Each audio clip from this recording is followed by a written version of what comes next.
This is a Headgum podcast.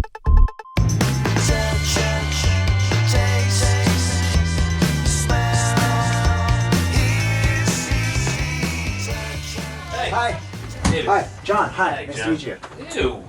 Just wash my hands. Sorry. I'm sorry. So Emma. Well, now I feel bad about my Sorry. hands. I washed them. I would never you can have your choice, chair or couch. I'm gonna go count. I'm gonna go chair. Okay. I'm gonna go chair. Alright. I didn't realize that affected your position. Well, I can sit on top of you or underneath you. Right. Well, I thought you were sitting there, and it was where I was going. But you know, Oh, no. Yes. I see. Yeah, that's fair. All right. How are you? Oh, Jesus. Ow. You all right? Yeah. Fudge. Right here. Right there. It's a tough corner. I think those should be sitting down. Yeah. We should child-proof it. Here. Is this okay? Emma? Yeah, totally okay. Nice shoes. Thanks. Can we use these? We're using these? Not using these? No can. I mean, you can if you You want. can if you want. I don't need them. Yeah, I don't understand. We don't have anything playing or anything like that. So Jon Lovett, you are only the second guest ever that I don't know. I don't have a personal relationship with. Okay. Never met. All right. So that's that. I'm not asking you to expand on that. Just know that. Who's the other? Robbie Hoffman a couple days ago. I like Robbie Hoffman. Do you know Robbie Hoffman? Yeah. Stand up? Yeah, very funny. Bit Jewy, but... I know. It's very kasha. It's a lot of kasha. Kasha comes out. The kasha jumped out, as the kids say. But she's great, you know. Yeah. And I knew of her stand-up. I had seen the... whatever the thing is on Netflix where they have all the up-and-comers or whatever they call it. Yeah. Whatever that. Stand-ups to watch. Stand-ups to watch. Were you ever a stand-up to watch? I was. Were you stand-up people were keeping an eye on? Hey, keep an eye on this guy.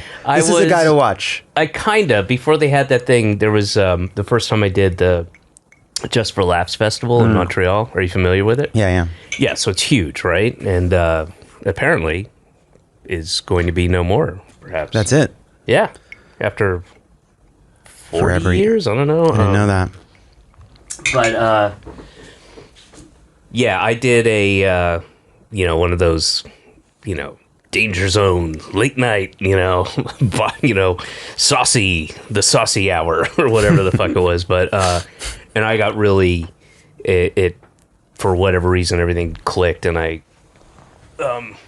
made kind of a name for myself there and I became a comic and then I got a HBO half hour and then when did the show happen? Mr. Show? Or what show? Yeah, Mr. Show. That was 90... Oh, that was right around the same time. That was like... I think it was... It was either 90... I think it was 95 to 98 is when we did that. Or 94 to 97. But I think it was 95 to 98. I probably did Just for Laughs in like 90... The year before. Or the year we were starting to do it. Yeah. That was fun. It was. Oh, you know what? It was before Mr. Show because Bob came up with me because I was. Oh, this is wow! I forgot all about this. I got a job to write for Brett Butler. Do you remember her? Oh yes, Brett Butler. Yeah, and she had a sitcom. Grace Under Fire. Grace Under Fire, exactly. Grace Under Fire. I think I watched every episode of Grace Under Fire. I think I watched nearly none of them. But I knew her as a stand-up, and I think she did a bunch of time in Atlanta too, where I started. And I got a job to write for her. She was hosting the gala, and I got a job, and I had no money, and I was like, yeah, sure. And then Bob came up with me, and that's where we came up with a bunch of stuff that eventually was on Mr. Show, or we did in other places. We did. The Fart and Gary was because there was the big, huge act that year was a guy named Lepedemain, who was a French fart. Called himself a fartist, and he farted And he blew like he'd get a birthday cake with candles on it, and then he'd fart them out, and people fucking loved it. And it was really depressing. It was really like this internationally known, the biggest comedy festival in the world, and the star of the whole month long festival was a guy who farted things. He farted on things, and he'd fart out of tune. He'd do the French national anthem, and it was like, it was really depressing. And so Bob and I came up with a couple things, and then we did naked phrase guess there. We came up with that bit there. But I was hired to write for Brett Butler, but then I don't know exactly how it all went down, but she kind of went a little nuts. And I think that was the start of it, or the apex, or nadir, if you will. But it was pretty bad. And then I still got paid, but I didn't really have a purpose to be there, as it were. It's a great gig. That's a great gig. That's a great gig. No, I couldn't speak for a second. Are we in? Is this happening? Are we in the pod? Yep. Great. Yep. I love that for us. Yep. You happy? I feel great. Okay, good. All right, we're officially going. Okay. Let's get this out of the way. Do you have anything to plug? I do have something to plug. All right, do it. I am here to talk about Democracy or Else, a book that's on your shelf right there. Okay. I wrote it with Jon Favreau and Tommy Vitor. 10 Steps to Save America. It is I think that there's a lot of one of the reasons I'm proudest of the book is I think there's a lot of incredibly funny, very cynical people talking about politics. And then there's a lot of very serious, very smart, very earnest people who think they need to talk about politics like they're crossing the Delaware, like they're writing the Federalist Papers. Yeah.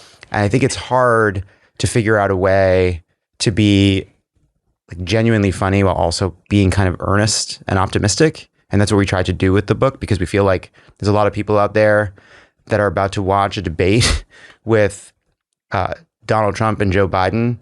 And it's this complicated feeling of part of you wanting to roll your eyes, but part of you knowing how unbelievably fucking serious it is. And this like conflict between feeling like you want to do the responsible, practical thing, but also you can't believe this is the world we live in. And I think this is a book for people that feel that way. All right, cool. So what's step number 7? I'd have to look. I'd have to go through. Let's look at step number 7. Let me get it. You get it. You can look through. You can. All right. It's not that long. And who's Josh Holloway? Josh Holloway. Well, why does he get a tiny little print? Well, it's with him. Yeah. He's with us. Why? How much? John. He did a lot. Josh did a lot. Okay, that's what I was about to ask. He did a lot. So why is his name tinier and underneath everybody? Well, because it's with him. Well, why don't you just get rid of the word with? Well, that's a contractual thing, I think. Well, why didn't you have it part of the contract? Why didn't you be democratic, as it were, equitable, fair, just, and give the guy credit where credit's due? Well, we didn't want to, because we wanted it to be more about me, John, and Tommy, and less about Josh. Well, I appreciate your honesty. Why didn't you just say that in the beginning instead of dancing around it? Well, because I didn't know what kind of fucking hardball Jake Tapper shit I was going to get from you. That's hardball? Is that hardball? No. With Chris Matthews? No. Do you miss him? I do miss Chris? A little bit. I do. Do you miss him? So, let me see. Here we go. Wait. Step 4. There's step 4. So let me find step. Oh, this does look fun. Okay. Step 9. All right. So step 7. Give yourself a break. Oh, that's nice. That's a nice one. Pop a squat for a beat, kids. Elder millennials are speaking. Let me redo that. Pop a squat for a beat, kids. Elder millennials are speaking. You've made it this far, which means you've done a lot, but it doesn't feel like enough, and you're wondering if it ever will. And that means it's time, ellipsis, to do nothing. Look, politics is a slog. Okay. It's Taco Bell. All right. Work on a campaign. Okay, that makes sense. I know Ben Wickler. Yeah. I did some work for him. Good guy. He is. Stuff. in Wisconsin. We'd be in better shape if of all state party chairs were like Ben Wickler. Yeah. Well, he single-handedly lost the Clinton presidency. Yeah, I'm willing to go there. I don't think that's true. I don't think you kidding. can. I don't want anybody to mistake. I don't think you can put it. You're very dry. I don't think. You're right. You're very dry. You're absolutely right. Look, there are 10 steps. They start from as simple as just getting informed. They take you all the way through being a disgraced one-term president, and along the way, there's sort of helpful ways in which I think sometimes in the noise and chaos of paying attention to politics right now, you feel cynical and hopeless because so much feels out of your control. And you can answer that by kind of turning away and not paying attention, which is a completely reasonable reaction. But what we're trying to tell people is the way to feel better about participating right now is being smart about the places where you have agency, and to remember that even when politics itself feels like a morass, whether it's at the local level or the state level or in your own community or a school board, being involved is a virtuous circle, because obviously it's good for the world. Like, you're a righteous and moral person if you participate in democracy, but it also is good for you. Like, you feel good. Well, you know, and come on. But also, we don't live in a true democracy. You're not even close, really. That's the other thing to. I mean, I love it's a nice idea. But I mean, an antiquated notion. I don't think we've ever really lived in a true democracy. No. I do truly believe it's over for a couple generations if Trump gets reelected. I believe that. Over as we know it, as we knew it, I should say. And because also Trump's not going anywhere. If he wins, he's not getting out of there after this term. So I don't think I think doom exists on a spectrum, on a continuum. Because the doom spectrum, if you will. It's part of the Marvel universe. Yeah, no, exactly. Yeah. Right. You know, and there's just sort of there's a hot guy on one end and a monster on the other. But they're not two separate things. They can both be the same thing. You can have a hot monster. That's true. You know, and I'm not kink shaming, whatever you're into. I don't care. No. And how hot can be whatever you define it. Yeah, exactly. You know? Yeah. And that's important. Emma, Google hot monster images. Okay, go ahead. Mm-hmm. So, but like, if Trump wins, and it is very possible as we're recording this, Trump can win, sure. Right? He's leading every poll. He's won already. Yeah, he's won once. He can win again. Well, I'm sorry to interrupt, but to go back to your point about the debate, and specifically this debate that's coming up for us tomorrow, there is unlike any debate, except for maybe the last round, everybody's on tenterhooks because of the car crash quality, the car crash-ness of what could happen for either person. Yeah. And unlike in any other debate in my memory, that there's a lot of the watching is going to be, for some people, it's going to be, boy, I can't wait to see him fuck up. I can't wait to see what crazy shit happens. And for other people, it's holding their breath going, please don't say anything crazy. For both sides. Yeah, sure. I think, like, just cutting through it, everybody's worried because Joe Biden's so old. And everybody feels worried that the country is going to see that. And if he has a great night, we'll be okay. Mm-hmm. And if he doesn't, everyone will have their bias or expectation confirmed. Yes. And there are millions and millions of people out there who the die is cast on Donald Trump. They know who Donald Trump is. Mm-hmm. They can't fucking stand him. But they have concerns about the state of the economy, about inflation. Mm-hmm. They connect those to Joe Biden's age and energy.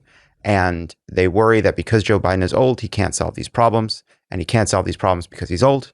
And well, he has, I mean, in a sense of, I mean, no problem's ever going to be,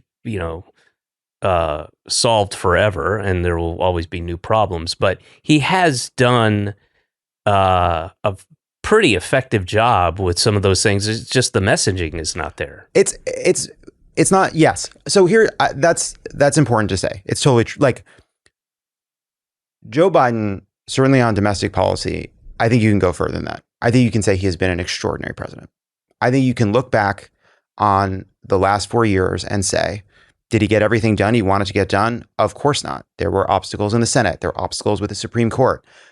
But as far as somebody who played the hand that they were dealt as well as possible, no one could have done it better. And so, well, I'm not sure about that, but I do believe that, actually. Okay. I do believe that, because I do think one of the advantages Joe Biden has is that his persona as an old moderate gave him permission to push further on some progressive policies, and by dint of them coming from him, made them look more moderate and palatable.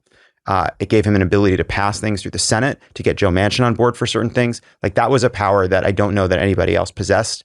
And whether it's on executive actions or the infrastructure bill or the climate bill, sure, there's some, you can imagine someone performing better, but all else being equal, I think he did an extraordinary job. The problem is he seems too fucking old.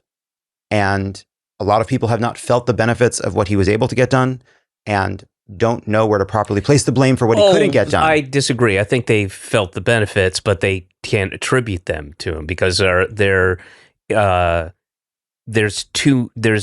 just the message, the shit that they hear constantly is doesn't apply and hasn't stuck, hasn't been applicable. But to say that, most people aren't better off than they were 4 years ago I think most people would disagree. That's why I'd never understood it's mostly on the right. Sometimes it's on the left, but the thing about, and this goes back to when I started becoming aware of politics when I was, 10, 11, 12, whatever. But the idea that Jimmy Carter's in office, everything sucks. Reagan's in office, everything is great for 8 years. And then Clinton's in office, everything sucks for 8 years. And then George Bush is in office, everything's great for, whatever. It's the idea that people are like, Joe Biden is a treasonous, fascist, authoritarian. Like, what are you talking about? Like, on a Wednesday, the country's never been worse, but by Monday, the country's never been better.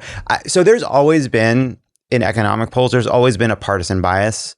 When a Democrat is president, Democrats want to say things are going better. When a Republican is president, Republicans want to say things are going better. But that bias is just bigger for Republicans. Republicans are better team players. That's the first thing. The second piece of this is, well, you have to be so the disconnect to COVID and the 2 years, pre, during, and post COVID, to say that somehow we were better off then than we are now is insane. Look, I agree with you. People are complicated. They view COVID, people aren't complicated. They're just dumb. Sorry. People. What's the complication? People do not attribute the harms of the pandemic to Donald Trump.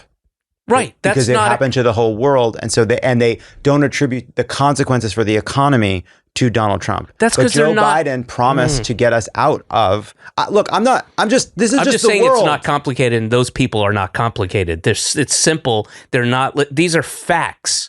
And I know there's a lot of fuck your facts and fuck your feelings. This is not a fuck your fact. Look. No, people attribute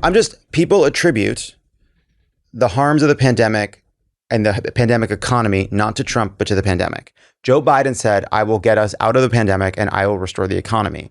As the pandemic is ending and inflation is ramping up, people do not give Joe Biden the same break on the consequences for the economy that happened after the pandemic that they gave to Trump during the pandemic. Now, you can call that dumb. That's just the reality. I think it's a little bit complicated, right? It is a little bit complicated. I understand it's not Joe Biden's economic policies that's causing this inflation. I understand the factors that are involved, and those factors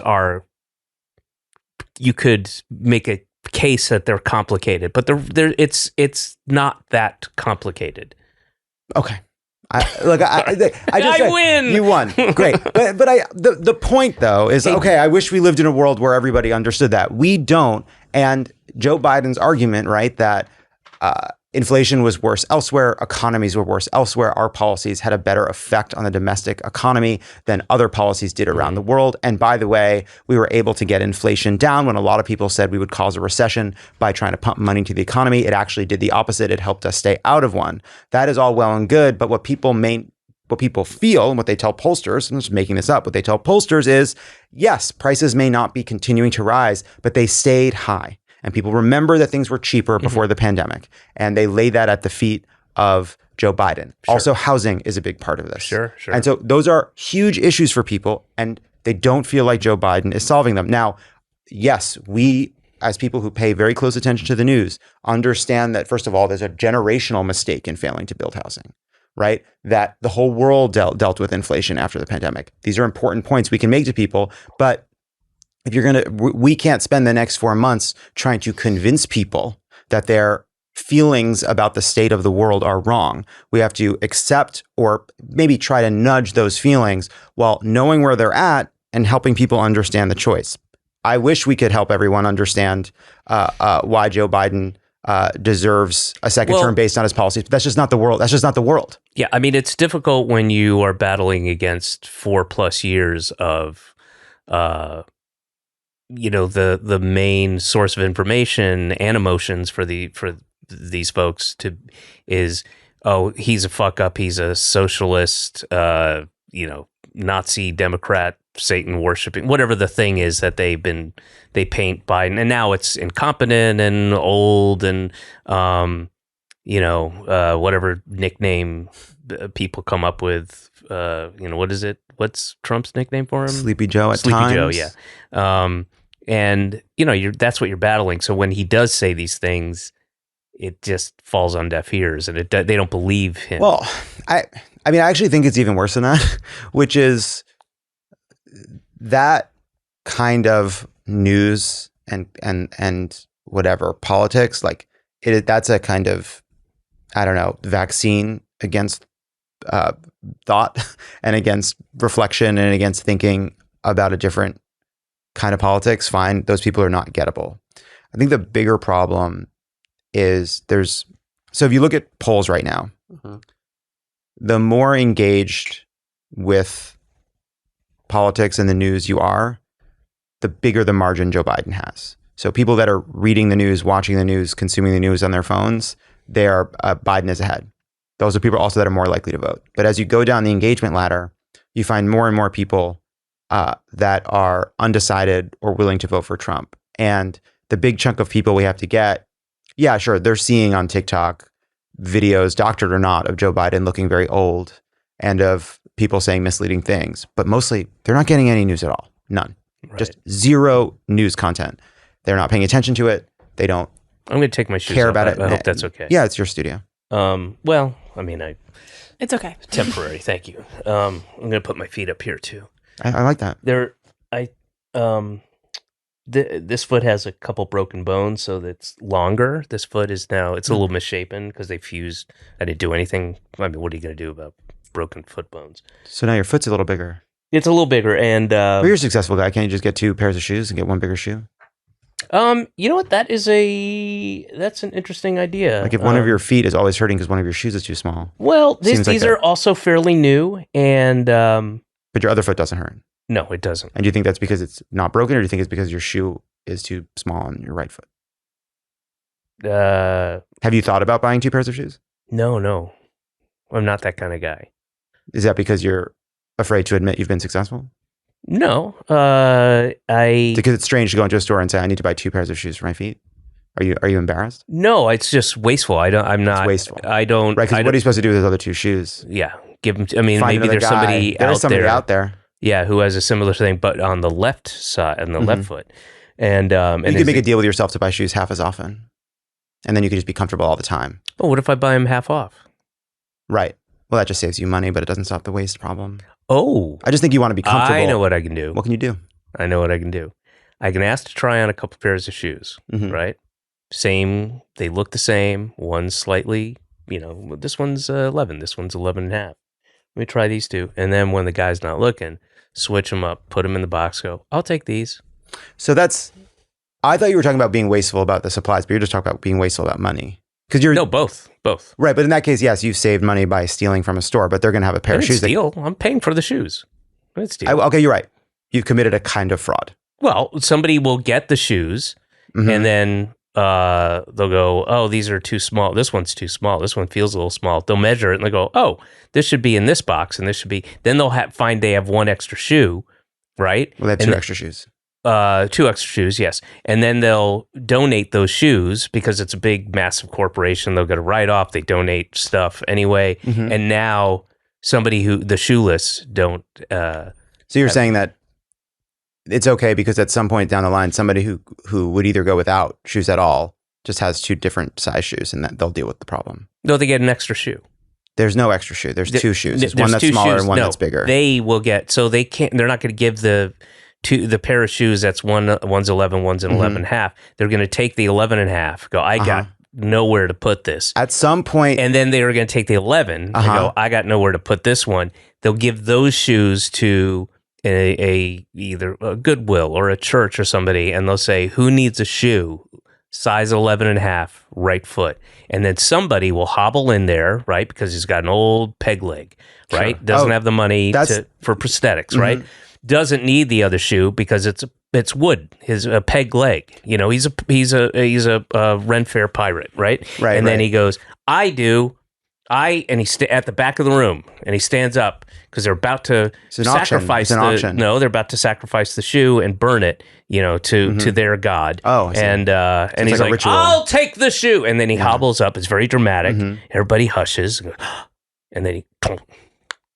No, it's. Then he gets the shoe. Right. And then when he walks back, it's. And then they just hope it happens twice. Right. Yeah. Well, right. The second time there wouldn't be the click, right? No, the click is the peg leg. Oh, I see. You're right. I'm being stupid. Yeah, he does. What you're saying makes sense, and I'm being stupid. No, I get it. So it's. I've said I was being stupid, and I'm sorry. All right. Well, we're not stupid. Just I'm painting a picture, and you're not. You're looking at it through rose-colored glasses. Right. You're right. And they're affecting your vision of the color field. Yeah, I was hearing you, but I wasn't listening. Oh, right on, man. I'm sorry. That's okay. I accept your apology. What if in 2024 you got a little bit better every day? When you're learning a new language with Babbel, that's exactly what you're doing. And if Babbel can help you start speaking a new language in just 3 weeks, imagine what you can do in a full year. Be a better you in 2024 with Babbel, the science-backed language learning app that actually works. Don't pay hundreds of dollars for private tutors or waste hours on apps that don't really help you speak the language. Babbel's quick 10-minute lessons are handcrafted by over 200 language experts to help you start speaking a new language in as little as 3 weeks. Plus, Babbel's speech recognition technology helps you to improve your pronunciation and accent. Babbel has over 16 million subscriptions sold. Plus, all of Babbel's 14 award-winning language courses are backed by their 20-day money-back guarantee. Babbel's wide range of learning experiences, ranging from casual to intense, means there's always a way to fit in a Babbel session. From self-study app lessons to podcasts to live classes. If you're serious about speaking another language, what Babbel can promise you are useful language skills. Along with learning the context, traditions, and culture the language you're learning is grounded in. Make no mistake, Babbel's not just a game to occupy your time, make you feel like you're learning a language, and it's not overly academic and rigid.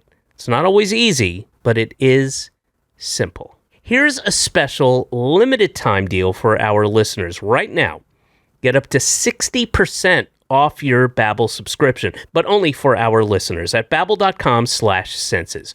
Get up to 60% off at babbel.com/senses, spelled BABBEL.com/senses. Rules and restrictions may apply. This is probably a good time to plug. John, are you coming to see my show at Central Park? Yeah, sure I am. Of course I am. Okay. On August 8th? Yeah, I'll be there. At the summer stage? At the summer stage? Yeah. I love the summer stage. Is it the summer stage year round? Or is it only the summer stage in August?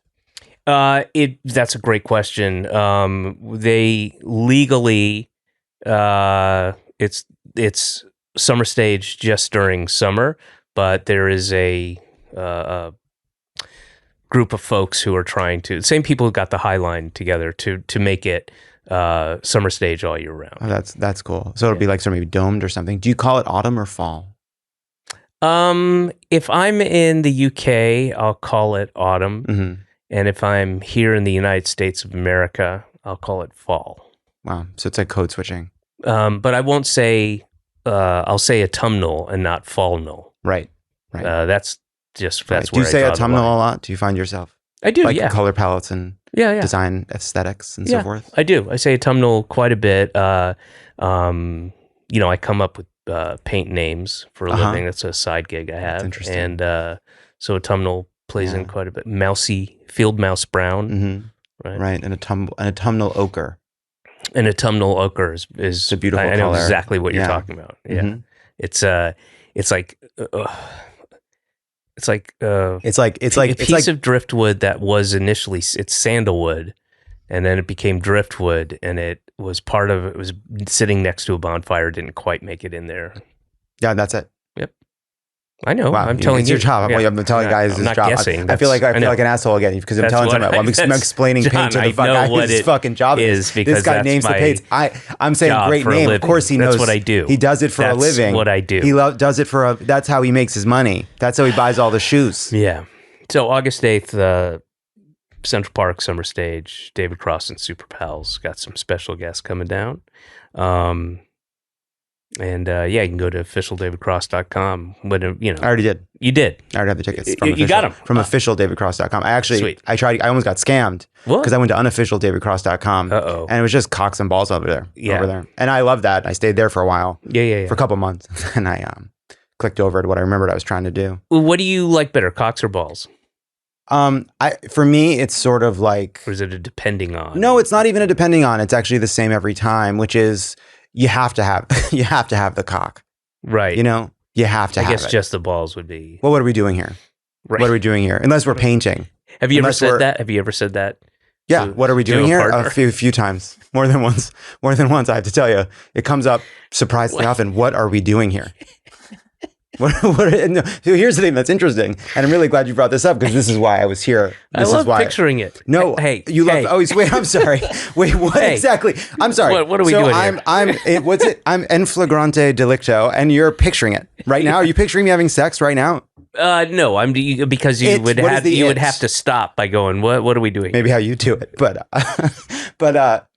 see, there's two ways you can say, "What are we doing here?" Right, and one is is with a mouthful of cock, and so there's four ways, but it's there's more than it's four ways of saying it, but I'm saying it's seven if you're playing your cards right. To remember how to look at my Pascal's triangle to figure out how many combinations. But what are we doing here? Yeah, what are we doing here? Yeah, what are we doing here? That's so many different ways you can wonder. Yeah, sure. What are we doing what here? Are we doing here? Yeah, sure. It's interesting about language. Yeah, that was what was that? That was there was a scene in a movie where somebody what is it? It's where they're playing. They've learned about inflection. Is this ringing a bell? I wish it were. And then they keep repeating it. No, I'm sure it. Nothing. It's not. Nothing's going off for me. Emma would know. If only she were here. What? No, I said if only she were here. I don't know. What happened? Just the way that you said it.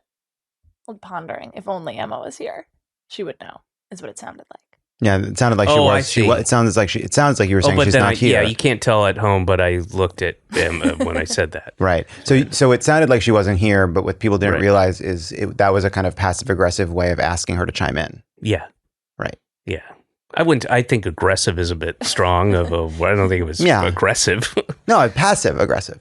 that mediates the aggressiveness. Not really. Not. I don't think so. I don't think that's how people take it. When Okay, I'm sorry. It's still a derogatory kind of. No, it's 100% derogatory. Yeah, so- no, I'm not saying I'm not. So it doesn't mitigate aggressive. Well, something can be derogatory and not as derogatory. So it, Sure. Yeah. By degrees. Yeah. That's what I was saying. That's that's the point I was making. okay. So then we have to qualify the mitigation of Sure. how effective was the mitigation. Well, that's a different Not point. effective at all. I think it would. No, not as effective as you wanted it to be. Oh, true. Yeah, I can't say Like at if all. I had But said very, if I had said like you're being aggressive, that's I think a bit worse than saying you're being passive aggressive. I disagree. Okay, you think Because that? then I can completely refute it going, what are you talking about? I'm not being aggressive. But if you say passive aggressive, you go, yeah, but then you have to qualify passive aggressive, which we've been doing for the last, I don't know, 2 minutes. Yeah, and people are loving it. I am not sure that this will ever air. Oh, that's So great. This is like a That's practice great. run to see if I do okay in this interview. And if I do, and we'll run this through the lab, and if I do, then we'll invite you back. And, Get some quants on it. Yeah. Get some of those. Get some of the Bear Stearns people on it. Yeah. Run some numbers. Slice it up. Our next sponsor needs no introduction. Blue Chew is a unique online service that delivers the same active ingredients as Viagra, Cialis, and Levitra, but at a fraction of the cost and in chewable form. The process is simple. Sign up at BlueChew.com, consult with one of their licensed medical providers, and once you're approved, you'll receive your prescription within days. Blue Chew tablets are made in the US of A. I don't know where. Emma, Google Blue Chew tablets USA made ? And prepared and shipped directly to your door. The best part, it's all done online.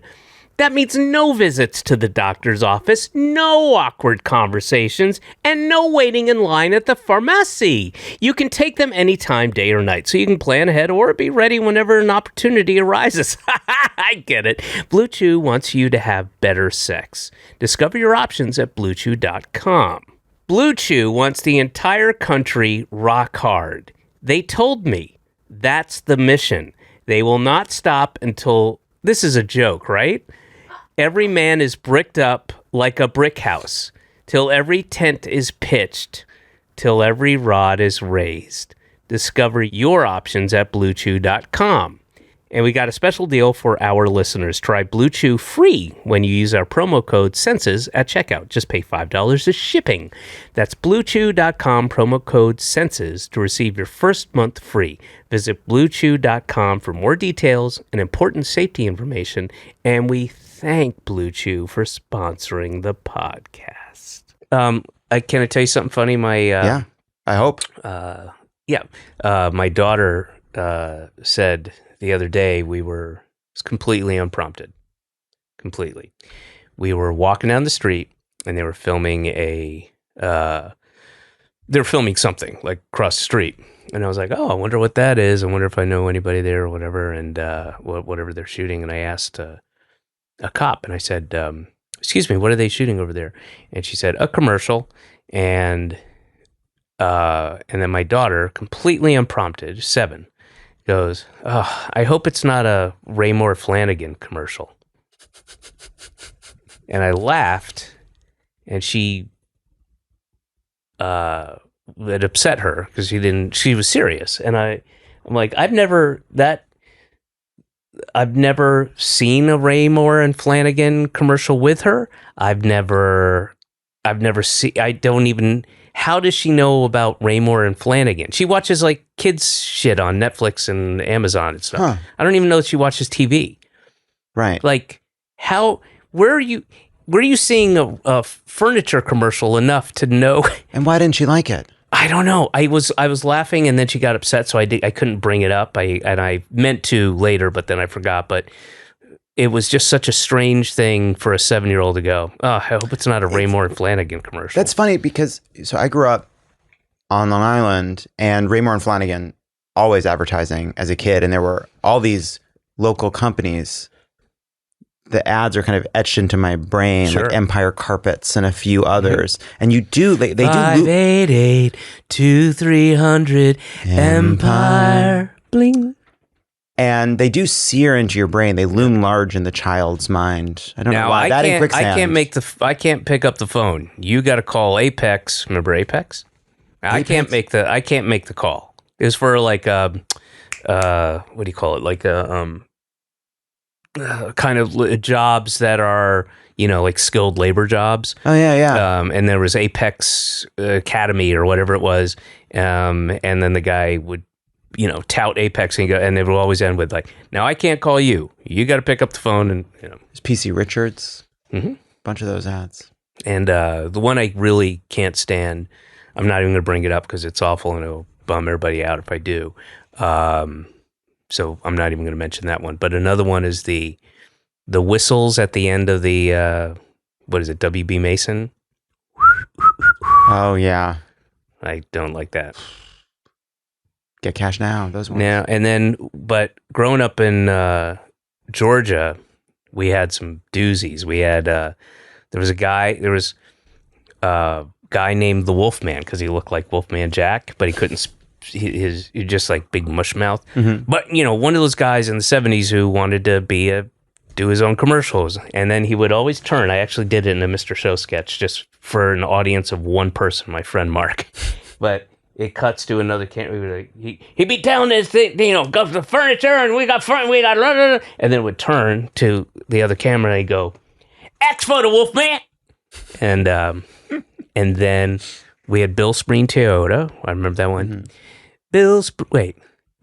We deliver more than just a car. Bill Spreen Toyota. We deliver. Nice. Yep. That's beautiful. Remember that one? That's beautiful. Thank you for sharing that. Unclaimed freight in Hapeville. Mm-hmm. Do you think? Yeah. Unclaimed freight in Hapeville. Yeah. Are there any more, or do you think? Let me think of one, and then when you start going, I'll interrupt you with it. I think Joe Biden's doing a really great job, and knock knock. Who's there? Interrupting cow. Interrupting. No! Do you like talking to me? Like, are you enjoying this conversation? Do you think, do we have a rapport? Because I gotta make my own fun, John. I naturally match the person I'm sitting across, their energy. That's sort of like instinctively, that's what I do. So I just match your energy. I feel like I'm doing it. Very kind of chameleon-esque. Yes, there's a Word? dryness to it. It's sophisticated. It is, do you think I'm cute? Do I think you're cute? Yeah, I do think you're cute. I think you're cute. Thank you, Emma. See? Yeah.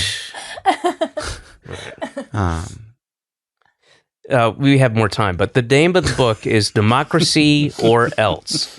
And I liked when you were reading from it. What? I liked when you were reading from it.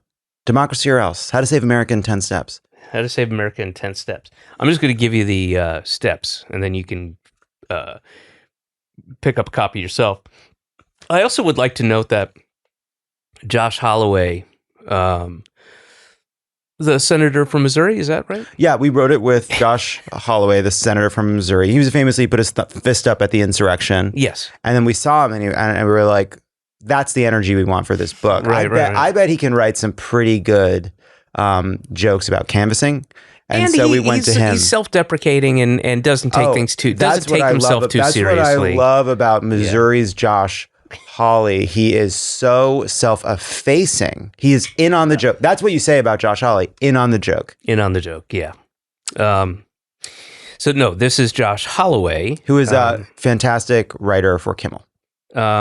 Great. You'll see this. But if you're watching this on YouTube, here we go. See there's Jon Favreau, Jon Lovett, Tommy Vitor, and then teeny little letters underneath with, and that's how you have to say it. So it's Democracy or Else: How to Save America in 10 Easy Steps from the hosts of Pod Save America. That's us. Jon Favreau, Jon Lovett, Tommy Vitor. with Josh Holloway. That's perfect. too. That's great. That's exactly how you say it. And well, because we host the show, right? So it's whatever, dude. It's a book from the show. Whatever, I don't need dude. to explain myself to you. Yeah. I don't need to explain fucking Well, then shit don't. to you. I'm not. You just were. You're not because I stopped you. Step 1, be prepared. Yeah, that's right. Step 2, get informed. Step 3, vote early and often. Yeah, Now, it's a little joke. That's a little joke. All right. Step 4, the buck starts here. Do you like me? Yeah. Okay. That's why I great. Keep going. Yeah. Like on a scale of 1 to 10? No, I don't want to get specific. I don't want to get granular with it. It was a yes or no question. I'm pass fail here. This is pass fail for me. Okay. Step 5, volunteer. Step 6. I like you, by the way. You didn't ask, but I do like you. Well, I don't care. Step 6, organize. You don't care at all. No. Why am I interrupting you while you're doing such a nice thing of like taking people through the book? I don't know. I mean, that's a question for you to ask yourself and think about. Why are you subverting are you afraid of success? Do you have a fear of it? No. I love it. All right. So then why? Why? Yeah. Why are you? I think I'm trying to add levity to it because I'm uncomfortable with the direct engagement with the material. I think that's what it is. Okay. This material or my material? The material of you doing a nice thing of walking people through the book. Okay. The earnest generosity that you're putting on display. You're right. Get informed, I believe. Oh no. Organize. Step 7, give yourself a break. Read from that earlier. Step 8, make politics your job. Step 9, the most important election of our lifetime. Yours. That's right. That's in parentheses with an exclamation mark. Step 10, a race with no finish line. I like that idea. Let's go to About the Authors on page 180. Oh, there they are. Oh, you really cleaned up nice for this photo here. Yeah. You don't think I look the same? No. About the author. Former Obama White House aides. Oh, no kidding. You didn't read a fucking thing before I came here. You don't know anything about me. I don't know anything about you. I know of the podcast. I haven't listened to it, but I know Pod Save America. Yeah. I think, was I going to do that one time? Your podcast? That sounds about right. Yeah. What happened? I'm not sure. You were busy. Something came. I believe and it's very popular, right? It's pretty popular. Yeah, it's very. And you guys tour. We do. You guys do it. We're doing live. a show tonight in Brooklyn. Oh, no kidding. Where? Mm-hmm. The Paramount Theater. Oh shit, dude, that's a brand new one. Yeah, it's brand new. Oh, it's beautiful. Yeah, we'll be there. Oh, nice. It's sold out. Okay. If you were gonna, No. Tonight's my trivia. No. Oh, what kind of? You do trivia? Yep. That's fun. I do it at Built Bar in Vanderbilt. Oh, nice. And, Is that a gay? I go to gay trivia, gay bar trivia. You go to a straight bar, I bet. It's right down the street from Branded Saloon, which is So it's near a gay bar. It's near. So it's gay bar adjacent. So it's a straight, but it is. I guess you could just say it's not a gay bar. It's a. You won't say that it's not a gay bar. You're like it's near a gay bar. No. It's pro. It's you can. It's no one says fag there or anything. It's like a good place. No, it's not. And unless they're gay, then they can say it. And one there. of the gayest people I know is a bartender there. Oh, that's cool. And has the. Nathan Landers is such a stupid thing to say. No, you should have said pick it. a random person. No, but he is has quite literally the gayest tattoo I've ever seen. Wow, it's what awesome. is it? What is it? I don't want to blow up his spot, but he has on his back he has all the kind of realistic. It's a whole bunch of people, so it's like it's all the gay icons, Marilyn Monroe and who's the anti-mame lady, Carol Channing. Carol Channing. And a tattoo of Carol Liza Channing. Minnelli. Wow. It's awesome. His back is the gayest back I've ever seen. So here's the question: what is gayer? Having every gay icon, Judy Garland, all of them, just in a row on your back, or just a tattoo of an arrow pointing at your asshole? Oh, the icons, the gay You icons. think that's gayer? Yeah. Okay. That's actually a nice sentiment, right? Because it argues in a nice way that being gay is about more than just Yeah, it's sex. not, It's a set of qualities, maybe not shared by all, but collectively we recognize sort of belong in this category of being gay, which is sweet. Yeah, and it's a celebration and a love of mediocrity. I think a lot of the interesting. Yeah, I think What do you mean by that? A lot of the gay, I don't find Judy Garland particularly, great actress or great singer. She's okay, but I think most of the people beloved, not all of them, but there's a lot of well, they're not. So that's interesting. Gay. I don't think that's so. Judy Garland, Madonna's like, all right. That is fucking insane. No, my feelings. No, you're hurting my feelings. I don't get any esteem from your Madonna's reputation. That's not how I walk around. It's boy, I feel good today. People really like Madonna. But no, I think you're just shocked that I could have that. Whitney Houston. This is so easy. That's so funny. This is so easy. So I think with Judy Garland, just to focus on Judy Garland for a moment. Marilyn Monroe. Overrated. Well, gunned down in her prime, but gunned down by medicine, by barbiturates. Yeah. Lady Di. So Princess Diana. Overrated. Yeah, I don't think she was a very good singer either. But that's not what sort of her reputation was in, right? She wasn't known for being a great singer. She was the queen of the people. Sure, well, right. Yeah, but I think someone like Luther Vandross. Right, famous queer icon Luther Vandross. Also on the back, I assume, right there. Luther wasn't between Judy and Madonna. But no, I think that some of these people become Carrot Top, obviously. Yeah. Well, there's that bar by the Stonewall now, the Carrot Top, that's named after him, just in celebration. Are you serious? No. Okay. That was well done. That was all right. All right, got him. See that? I saw. You see that? Yeah. So I'm getting, I'm warming up. I'm moving up that scale. Don't want to know what the number is. Don't want to know where I'm at. But I feel like I'm moving up. So I think some of these people, I think Judy Garland has these beautiful performances. Maybe, I don't know technically how she's a singer, but they're so emotional. And I do think some of these people become gay icons. Yes, I think people really love how they perform, but there's a quality of seeing in the way they have to be a public figure where they're putting on a show that's sort of big, almost drag-like, but despite that, you can see how hard it is, how much pain they're in, right? I think that's true of Diana, that's true of Judy Garland, that's true of Madonna, that's true of Britney Spears. And actually, you wonder, well, why isn't someone like Lady Gaga? I think you see that.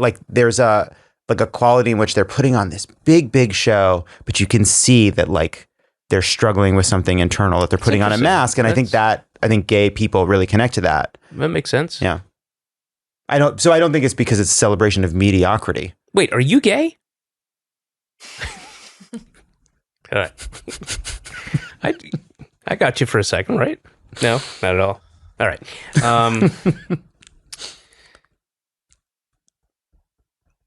Emma, how many gay people have we had on this show? I'd have to check the spreadsheet. Get out the spreadsheet. It's got to be. Check that pink column and see how many X's there are. It's got to be We've got a few. 7 or 8 at this point. Mm-hmm. Yeah, So how many more do I have to? How many more do I have to have on? It is Pride Month. It is Pride. And you said you had Robbie Hoffman on. Yep. All right, so that's a second. Who's your favorite closeted gay politician? So I that's a great question. But I will thank you, John. But I will tell you something how I experienced DC, which is when I moved down to DC after college, and I was. Where'd you go to college? I went to Williams College in Massachusetts, and I ended up in. Did shows there. Oh, yeah? Yeah, very liberal arts. Yeah. It's like a small mountain town. Always had fun there. It's a great town. Great sandwiches.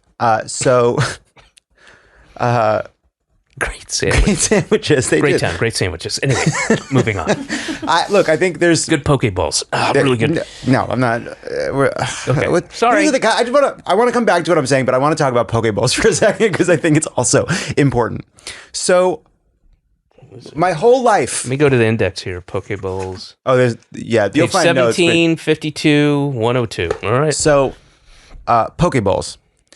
If you go to a sushi restaurant, there's something exquisite. No matter where you are, in the country, in the world, if you're at a sushi restaurant, there is someone taking great care because there's a bargain, and the bargain is we're about to serve you raw fish. And because of that, we take it really seriously and we slice it very carefully. And you know that we paid attention to its quality to make sure that it was safe. And the fact that there is sushi is a testament to incredible care and protection of this exquisite fish. So we slice it and we serve it on a plate and you eat it. That same fish is scooped from a fucking bowl with a literal ice cream scoop into a bowl. And I don't understand how in one setting, the fish must be treated with great respect and care. And in the other, the same raw salmon is scooped. Would you like one's fish by the fucking scoop? Scoops of fish? What are we doing? What are we doing here? You don't relate to that. That didn't vibrate. I know the answer. That's all. What's the answer? I mean, it's a cheaper grade fish, right? And it's mixed with so much stuff that you're not getting any subtlety or nuance in the flavor, and so it doesn't need to be. If you did that kind of attach that precious quality to it of preparation, it wouldn't because you're putting it in a bowl. So if I'm going healthy, like the like. No, it's what $14, $15. You get the hijiki. But it's raw fish by the scoop. Yeah. Is the cutlery your issue? Is something about the scooping I don't like. The scooping you don't like. So what if they had like a slotted spoon, like something you might stir a stew with? So when I was in DC, I was 22, 23, just started working in politics. Oh, this is pre-poke bowls. This is, poke bowls not even on our fucking radar. Yeah. No iPhones, no poke bowls. You remember where you were when you first had your first poke bowl? I remember hearing about poke bowls, and then they were everywhere. Yeah. And then they went away. Do you notice that? They're still around. They're around, but not as much. There was a moment where there was a poke restaurant in every corner. You know what? You know why they went out, some of them? There's not enough scoops. Right. Not enough physical scoopers. Yeah, well, a lot of tennis elbow, and just about every Cold Stone Creamery is now a poke bowl, and they didn't have to change much. Right.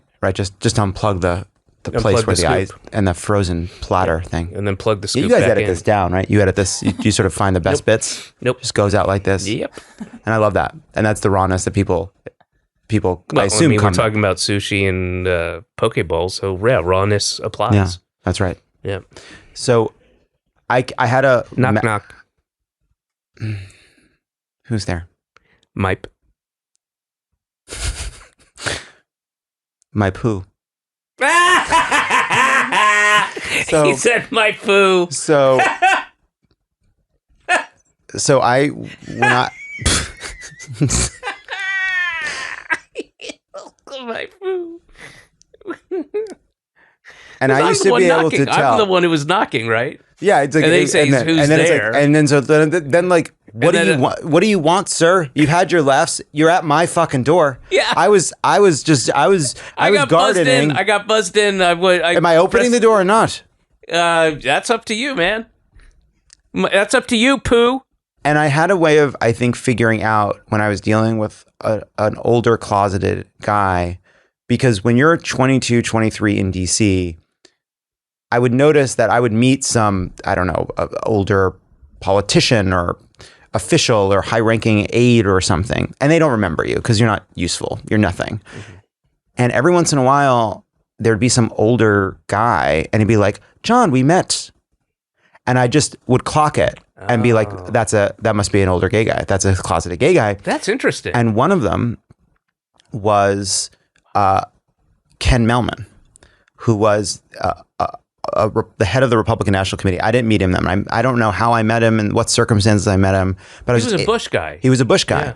And he was the architect or one of the architects of putting marriage equality bans, gay marriage bans on state ballots. Oh, in 2004, as part of Bush's victory,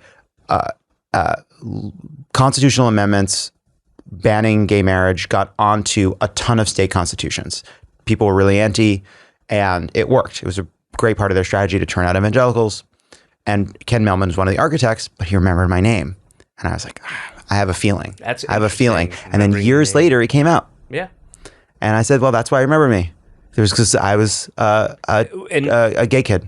But is that theory... I had a multiple year relationship with Ken Mehlman. Right. A multiple year, very romantic, intimate relationship. So did you that kiss her? We didn't do that. That wasn't how it worked. Right. This sucks. Talking about this sucks. But he remembered me, and I thought, oh, that's interesting. And then years later, he came out. But have you been able to apply that theory to other? Yeah, there were other people. Examples. Yeah, there were no one of that to go. note. Oh, if he knows my name, then it was like 3 or 4. I was like, it was. There was a few. There was like it was. There were a few moments where right, like that's a kind of. It was. Right. It was still. There were still those guys that were of a generation where it was like a secret, but not a well kept secret. Right. Well, there's still plenty of those. Yeah. So I think it's been a while, and I haven't asked this question yet. Israel versus Palestine. Right. Big topic for sure. Definitely. Where do you stand? Where do you fall on this? Where do I fall on that topic? Yeah. Israel v. Palestine. Right. I don't want to say versus. I think that's not the right way to. I think framing it as a versus is probably not. That's not where you want it to be. That's why I just say V, which I know is short for versus, but it sounds it's more vis-a-vis.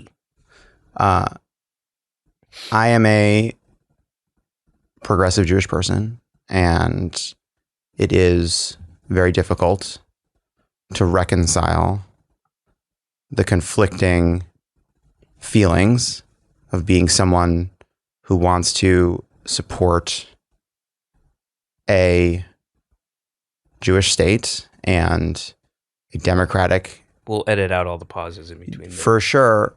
Oh, you think I should speak without care on this topic? Do you think I should just fucking spout off on this? You think there's not enough of that? You think there's too many people I think there's being careful about how they speak about this, and not enough people just saying whatever the fuck comes to their head? That's your view on this topic. Your view on this topic is not enough people are taking their time. You're asking me a question. No, I feel like I'm taking my power back. No, I'm sorry. You're right. I'm being crazy. No, I would like more people to not be so careful. Yes. I am not being careful because I'm afraid to say what I think. I think there's plenty of people who are careful because they're afraid to say what they think. I am being careful because I want to articulate clearly what I think. Okay. And so if I am pausing, that is why I'm pausing. If that's okay with you. Or you can keep pointing it out. You got a little touchy with that one.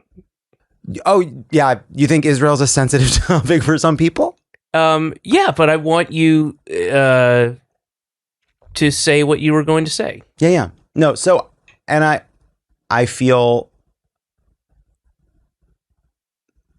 that tension between wanting to believe in the project of Israel and being absolutely horrified and disgusted by the conduct of the war and the unimaginable human suffering being inflicted by Benjamin Netanyahu, and the hopeless feeling of also believing that not only is it morally, ethically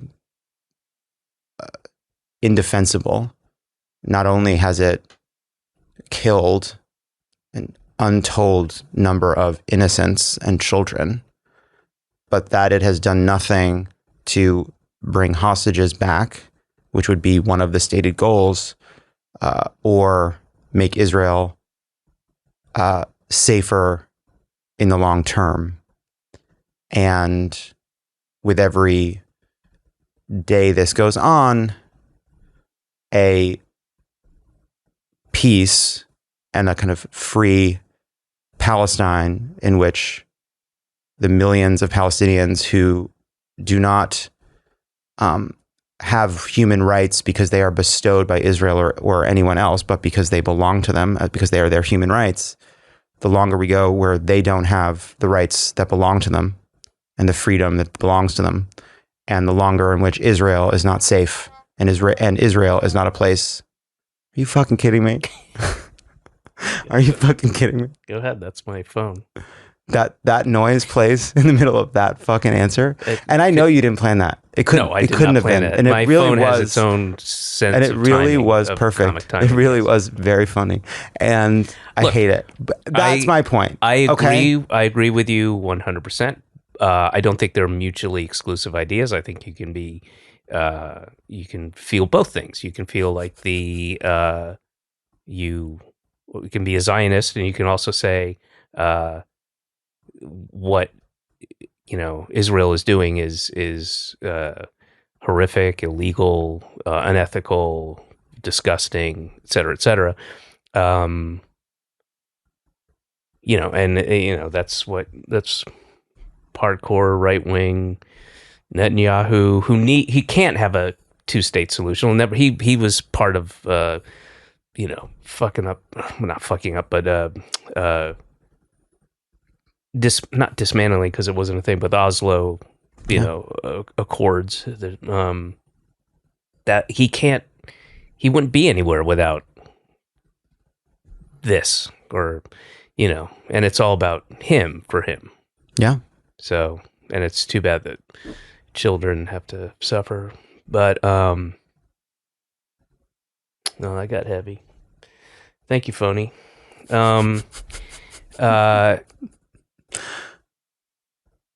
John, thank you so much for coming down and doing the show. Absolutely. I end every episode with a question from my daughter. Okay. She's 7. Okay. John. Yes. Of Pod Save America. Which John are you? I'm Jon Lovett. Okay, Jon Lovett. Of Pod Save America, and the new book, Democracy or Else, How to Save America in 10 Easy Steps. The bulk of it was written by Josh Holloway. Let's give a shout out to him. Shout out to Josh. And one thing I want to say about the book, which what? I was just enjoying the bag? Yes. Mid from Joyce Carol Oates. See, look at this. We're getting a full laugh from David Cross just from the blurbs on the back. This is a funny book. Okay. It's a good book. And we're donating, Crooked is donating the profits from the book to Vote Save America, which is organizing on the ground and helping to support campaigns on the ground in 2024. So the book itself is a way to raise money for helping to protect democracy. I want to note that. Great. And even more importantly, you can go to the website officialdavidcross.com for any of my upcoming dates. That's right. And the summer stage show on August 8th. Yeah. Now, John, do you want to read the blurb from Hillary Clinton? Vaguely amusing and a relief when it's over, much like every conversation with Lovett. That's terrible. What an awful thing to say. Well, I think it was sort of Fuck her. I fucking can't stand her. Ugh.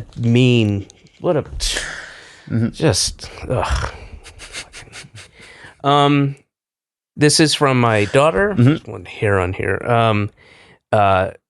So Jon Lovett. That's right. My daughter would like to know, and you can answer in any way you see fit. Israel v. Palestine. Oh no, that was from last week. Is it? I'm sorry. Hold on. Are they all like this? Yes. Okay. So you've never listened to the podcast? Well, that seems hard to lie now. Wow. Oh, so did you remember? Did I get defensive when you said that you'd heard of this show and the only really relevant, any knowledge you had of it was canceling an appearance on it? And I wasn't defensive. I said, "Oh, that's okay." Did I cancel? I didn't cancel, did I? Well, I don't think we canceled you, and you thought you were booked. So where'd you go? Oh, I'm trying to remember if that was the case. Oh, may not I have. thought maybe it came up in a. Oh, that could be. You're right. When publicist said, No, yeah, that's me. So you just didn't want to do it. No. I would have done it. I like doing podcasts. They're fun. So you think we said no? No, I'm saying I don't know that was the case. I knew of. Someone maybe mentioned it as something. Yeah. Okay. And we might have mutual friends. I'm sure we do. I bet we Liza do. Minnelli? Yeah, no, Liza Minnelli is a dear friend. Yeah. Yeah. I worked with her. Mm-hmm. Oh, you did work with Liza Minnelli. Wow, what a life you've led. Wow. For someone with this personality, you've done so well. It's really amazing. What a country. What a country. All right. So, John, Mm-hmm. here's a question from my daughter for the podcast. How many inches is the Earth? How many inches is the Earth? So let's game that out for a second. So I'm going to take that to mean circumference. Okay. I guess you could think about radius, but I think how many inches is the Earth feels like circumference. Yeah, me. I don't know for sure, but that's probably what she's thinking. So how far is LA from New York? Like 3,000, 4,000 miles, something like that? No, I actually know this. It's as if you walked or as the crow flies. Like as the crow flies. You said you knew, and then you asked another question, and now you're staring at me. All right, we'll edit this part out. This part you'll edit down. This part you'll clean up. You'll clean up the parts that. Yeah, no, that's what I would do. That's smart. That's a cool way to do it. Emma, Google crow fly. So let's say it's 3,000 miles. LAX, So let's say it's 3,000 miles. City. So let's say it's 3,000 miles, and it takes like 5 or 6 hours in a plane. And Well, depending on which direction you're heading, right, what time of year, what time. for sure. And then if you go to like Japan or something, it'll take like 11 or 12. But I don't think that's a smart way to do it. I'm gonna say, how far around would the Earth be? If it's let's say it's 3,000 miles. Say it's like, I don't know, what would the circumference be like? Let's How say many inches are in a mile? Let's figure that one out. Well, I was going to go to feet and then to mile, right? So it's about 5,000 feet in a mile. So about 60,000 inches in a mile. Right. So we're at 60,000 inches, 60,000. Let's say it's 20,000 around, just picking out a number out of the top of my head. 20,000 inches? Well, now you just fucked up that's not right. No. So let's say we 20,000 miles times 60,000. So it's 20 million times 60 is 120 million inches. Right? Or no, 1.2 billion inches. 1.2 billion inches. I wonder if that's close. Emma! I'm looking it up. I have a phone. Why are you calling out like we don't have fucking phones? Your phone just your phone did a perfectly timed comedic interruption of a serious answer about Israel and Palestine. Oh, you're putting your shoes on. I guess we're fucking wrapped. It was getting a little long-winded, John. I mean, you were starting to repeat yourself. I was trying to land the fucking plane. It's a tough topic. You're not terribly far off. How far? What's the answer? 1.575 billion. Wow. Pretty good. Really Pretty good. Yeah. Pretty good. Really, really good. Wow. I mean, in a sense, obviously you're still off by billions and billions. No, I'm actually not. Oh, 1.75 billion. Right. Right. Millions, I'm off by 300 million. Yeah. That's great. But in terms of, orders of magnitude, pretty good. Yeah. How well would you have done?